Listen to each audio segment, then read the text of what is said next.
Assalamualaikum warahmatullahi wabarakatuh. Di video kali ini kita akan membahas mengenai sistem persamaan linear. Jadi untuk sistem persamaan linear ini tentunya sudah pernah ya waktu di SMA dulu, dan kita akan membahas bagaimana cara menyelesaikannya di kasus yang umum ketika kita punya sebanyak misalkan M persamaan linear dengan N variabel. Oke, langsung saja. Pertama adalah kita bisa memandang persamaan linear itu sebagai fungsi dari ini ya. Jadi kita fokusnya di sini di Rn saja ya. Jadi ini kita punya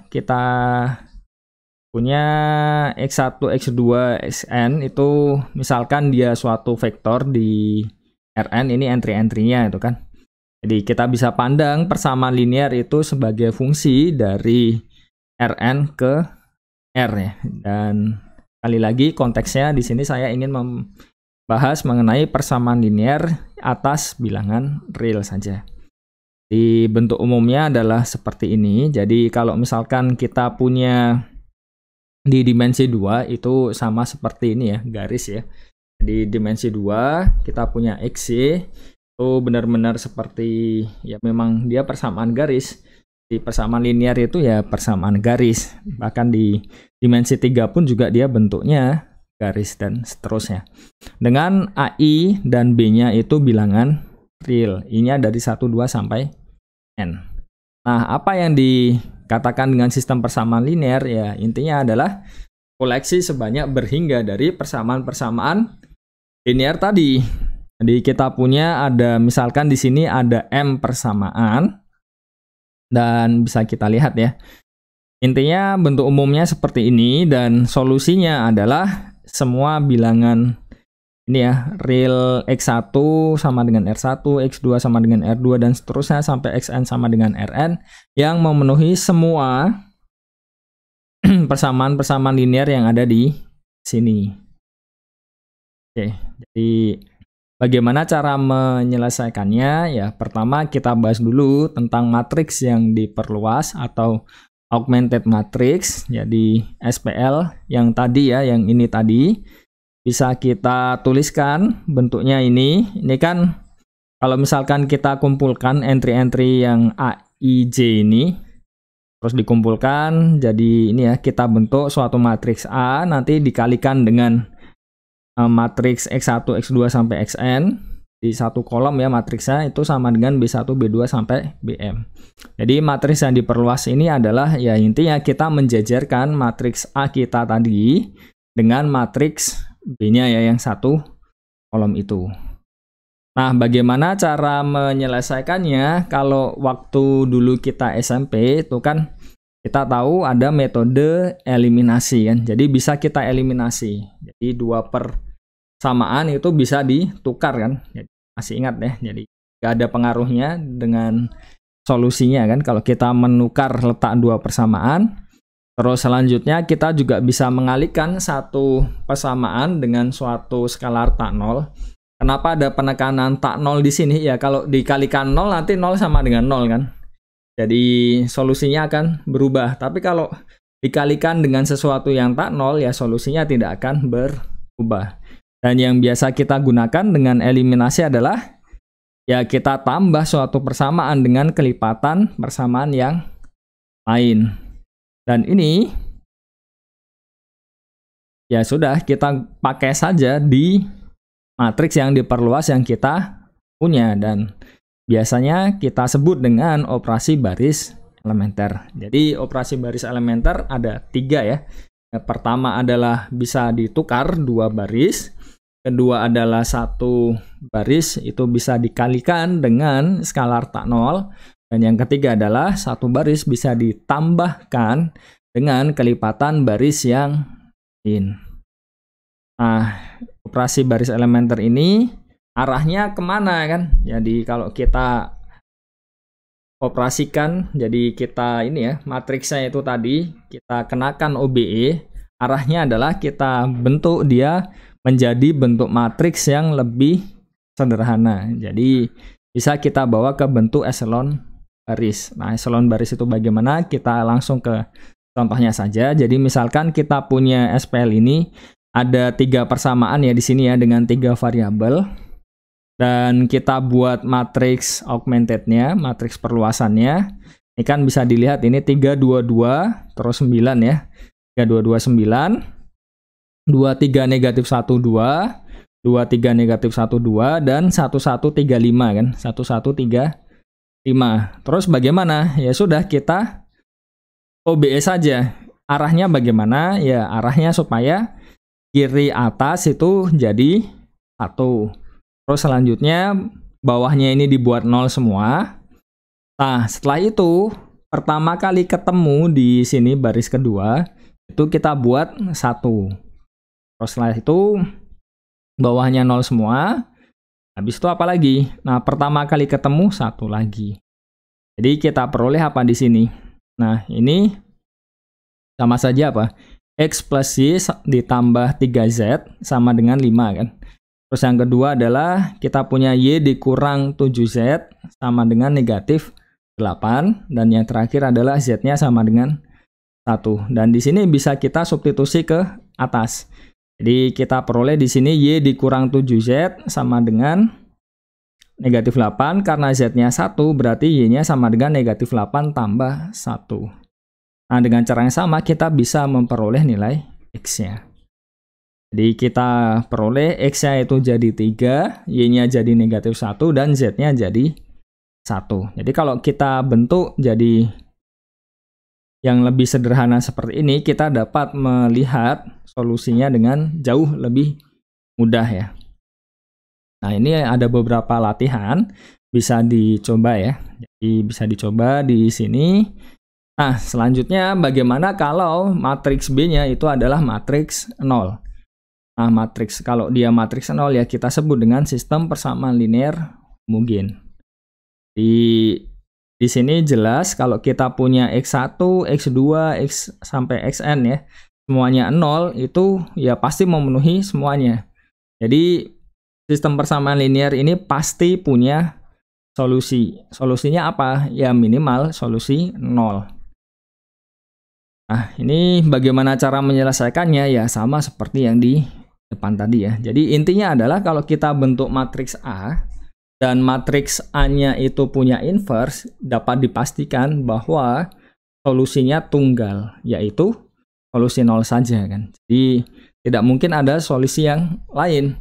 Kenapa? Karena kalau kita kembali lagi ke ini ya, depan ini ya. Jadi bentuk di sini, jadi bentuk ini ya. Nah, kalau kita bentuk ini sama dengan 0. Jadi kita punya kan sebenarnya kita bisa nyatakan dalam ini ya matriks A dikali X sama dengan matriks B-nya kan. Jadi matriks X-nya itu yang satu kolom tadi isinya ya X1, X2 dan seterusnya sampai Xn. Nah, di B-nya juga sama. Kalau misalkan B-nya 0 dan A-nya punya inverse, berarti kan A dikali A inverse itu sama dengan identitas. Identitas kalau dikalikan X kan jadi X-nya sendiri. Maka dari itu kalau misalkan ini tadi kita punya A-nya, jadi A-nya itu kan entry-nya AIJ ini ya. Itu punya inverse, otomatis ya mau tidak mau ya X1-nya harus 0, X2-nya harus 0, dan seterusnya sampai Xn sama dengan 0. Tapi kalau dia tidak punya inverse, nah itu beda cerita. Jadi bisa solusinya tidak hanya matriks 0 saja. Tidak hanya vektor 0 ya di sini ya. Jadi, bisa jadi X1-nya tak 0 atau ya sangat mungkin kan kalau ininya dia tidak punya inverse A-nya. Oke. Nah, sebelum kita bahas lebih lanjut tentang solusi lagi ya. Jadi kita bahas sedikit tentang bentuk ini matriks eselon baris tereduksi. Jadi tidak hanya sekedar eselon baris tapi ada tereduksinya ya. Ciri-cirinya apa? Pertama adalah kalau ada baris yang isinya 0 semua, baris itu ditaruh paling bawah. Terus selanjutnya entry tak 0 pertama dari kiri itu 1 ya, dan satunya ini kita sebut dengan 1 utama. Terus selanjutnya bawahnya 1 utamanya itu lebih ke kanan lagi. Jadi seperti yang tadi itu kan ada 1, terus baris kedua satu utamanya di kanannya, baris ketiga di kanannya lagi, dan seterusnya. Dan kolom yang memuat satu utama itu entry-nya 0 semua kecuali ya satu utama tadi. Jadi untuk mempermudah kita langsung ke contoh. Jadi yang atas ini bentuk-bentuk matriks echelon baris tereduksi. Kenapa? Bisa kita lihat ya di sini ya. Ini kan satu utamanya, terus bawahnya 0 semua. Terus satu utama yang lain itu di kanannya kan. Dan ini atas bawahnya 0. Oke, jadi ini bukan satu utama, maka dari itu atasnya boleh tak 0 ya. Nah, bagaimana yang kedua ini? Yang 0 semua kan sudah di bawah, terus yang paling kiri tak 0 tuh dibuat 1, ini sudah kan. Dan bawahnya 0 semua ya. Jadi ini juga satu utama lagi, atas bawahnya 0, dan ini boleh tak 0 karena tidak memuat satu utama kan. Yang ini juga jadi 1, bawahnya 0. Terus satu utama selanjutnya itu kita temukan pada kolom ke-3. Makanya di sini kolom kedua ada angka 2 boleh ya. Dan seterusnya ini tidak ada satu utamanya kan, makanya di sini boleh tak 0, boleh tak 0. Ini boleh tak 0. Ini juga sama, kiri atas dia 1, bawahnya 0 semua. Terus selanjutnya ini tidak ada satu utama, berarti ini boleh angka 2 kan. Dan ini satu utama, bawah atasnya 0. Ini satu utama, bawah atasnya 0. Terus ini boleh tak 0 karena tidak ada satu utamanya. Dan di sini kita punya satu utama, atasnya harus 0 semua. Nah ini bukan, kenapa? Karena ini betul ya, sudah satu utamanya di kiri atas. Tapi yang di baris kedua ini ada satu utama, tapi atasnya ini tak 0. Jadi ada satu kolom yang memuat satu utama, tapi ya ada yang tak 0 selain satu utama tadi. Jadi ini bukan bentuk echelon baris tereduksi. Terus ini juga, kenapa? Karena ini ada satu utama, terus atasnya ini nggak 0 ya. Terus di sini ini satu utama, atasnya ini nggak 0. Terus di sini bisa dilihat ini satu utama, atasnya tidak. Jadi yang atas ini adalah bentuk matriks echelon baris tereduksi, yang bawah ini bukan. Nah, ini beberapa contoh ya, bisa dicoba. Jadi Gauss-Jordan itu untuk membawa ke bentuk matriks echelon baris tereduksi. Jadi bisa dibayangkan kalau bentuknya echelon baris tereduksi dibandingkan yang echelon baris biasa, itu relatif jauh lebih mudah untuk melihat solusinya ya.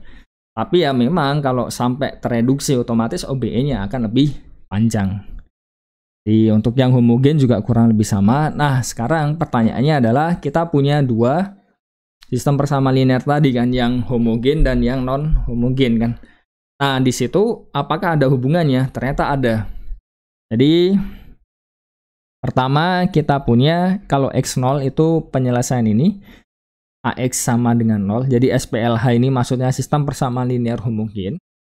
Jadi kita punya kelipatan skalar dari X0 itu pasti dia solusi dari SPLH AX sama dengan 0. Kenapa?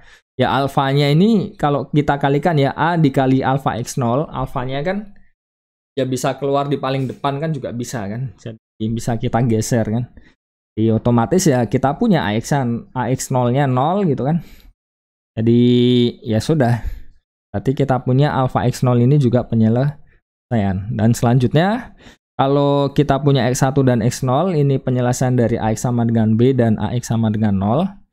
Ini penyelesaian dari AX sama dengan B. Kenapa? Karena bisa kita lihat ya. Kalau A dikalikan X1 plus X0, kan jadi AX1 ditambah AX0. AX0-nya 0 kan? Berarti ya kita peroleh AX1-nya sama dengan B. Jadi dia merupakan penyelesaian. Jadi itu saja yang dapat saya sampaikan. Ini sekedar review ya. Nanti untuk yang beberapa latihannya bisa dicek di kolom deskripsi, akan saya tambahkan. Nah, terima kasih sudah menonton video ini. Semoga dapat dipahami dengan baik dan semoga bermanfaat. Assalamualaikum warahmatullahi wabarakatuh.